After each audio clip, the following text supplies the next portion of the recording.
السلام علیکم ناظرین، معیشت کے متعلق ویڈیوز کی پہلی قسط میں ہم نے یہ بات کی تھی کہ معیشت دراصل پیسہ کمانے اور خرچ کرنے کا نام ہے۔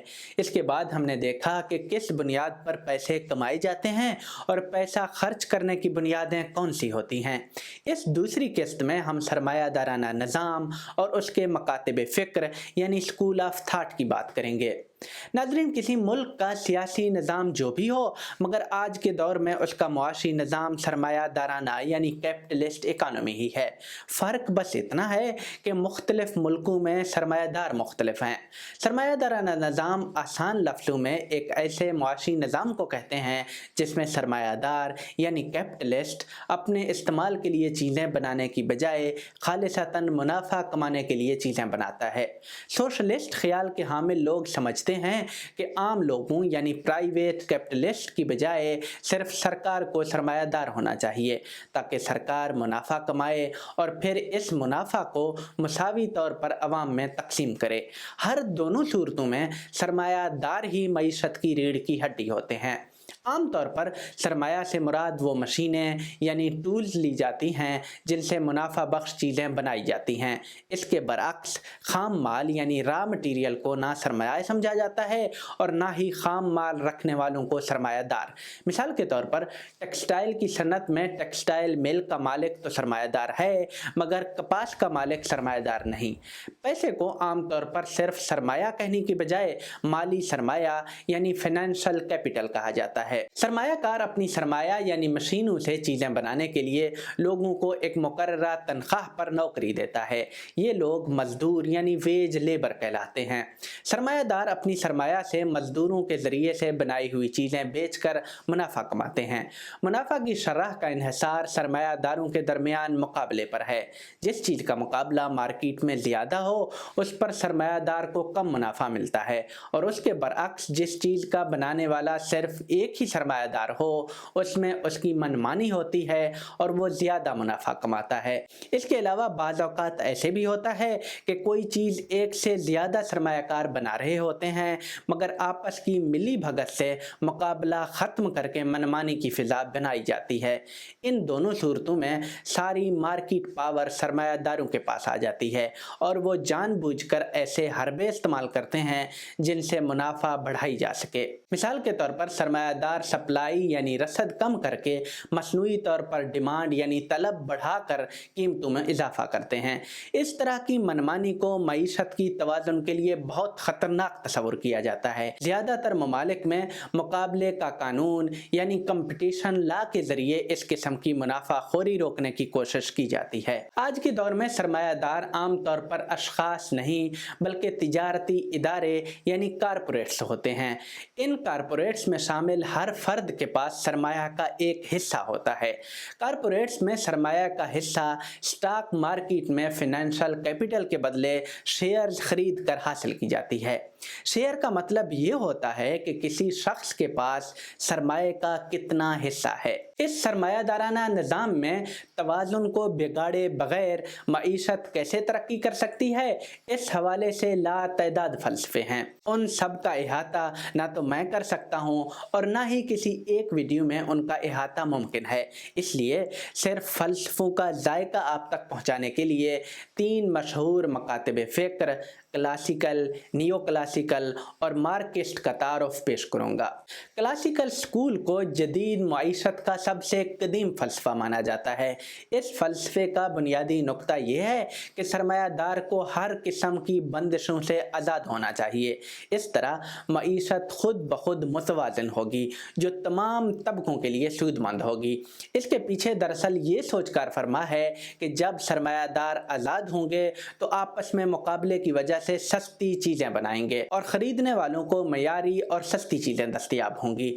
بنانے والوں کے اس مقابلے اور خریدنے والوں کی سستی اور معیاری چیز کی تلاش کو معیشت میں خفیہ ہاتھ یعنی انویزیبل ہینڈ کہا جاتا ہے۔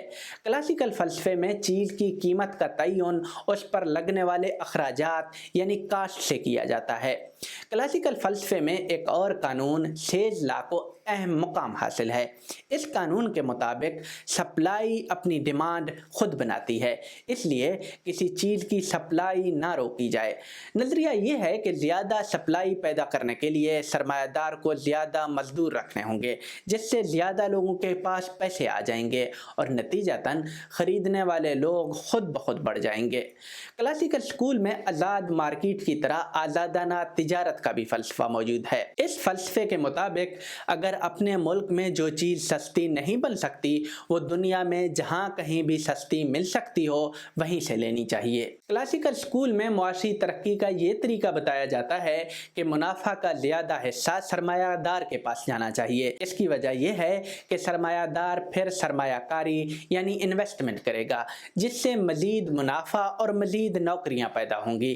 کلاسیکل فلسفہ میں یہ سمجھا جاتا ہے کہ معیشت کی ترقی میں ورکرز کوئی کردار ادا نہیں کر سکتے، ان کے پاس منافع کا زیادہ حصہ جانا پیسے کا ضیاع ہے، کیونکہ وہ سارا پیسہ اپنی ضروریات پوری کرنے میں خرچ کریں گے اور اس کا کوئی فائدہ ملکی یا قومی معیشت کو نہیں ہوگا۔ دور حاضر میں معیشت کا ایک اور مشہور مکتب نیو کلاسیکل سوچ ہے۔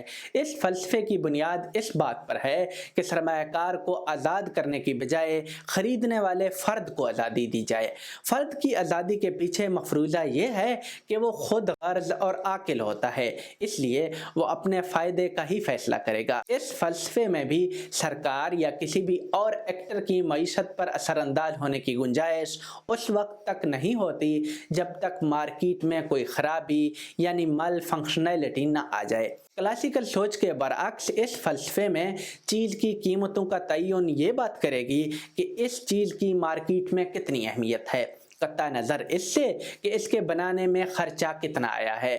اس لیے مزدوروں کو بھی اس بات کی بنیاد پر تنخواہیں نہ دی جائیں کہ انہوں نے کام کتنا کیا یا محنت کتنی کی، بلکہ تنخواہوں کا تناسب مارکیٹ میں بننے والی چیز کی اہمیت پر ہونی چاہیے۔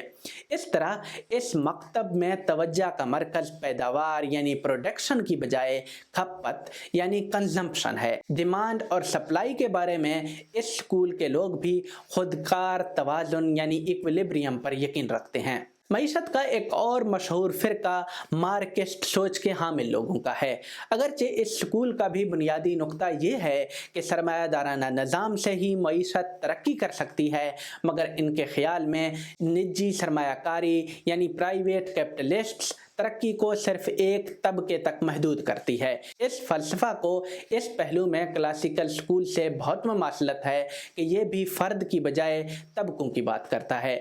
یہ بھی مزدوروں کو ان کے کام کی بنیاد پر مراعات دینے یعنی لیبر تھیوری آف ویلیو پر یقین رکھتا ہے اور کلاسیکل تھیوری کی طرح پیداوار پر فوکس کرتا ہے۔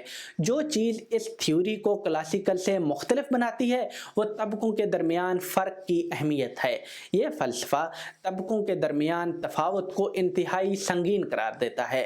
کلاسیکل تھیوری کے برعکس اس سکول کے لوگ مزدور کو معاشی ترقی کے لیے ایک غیر فعال طبقہ نہیں سمجھتے۔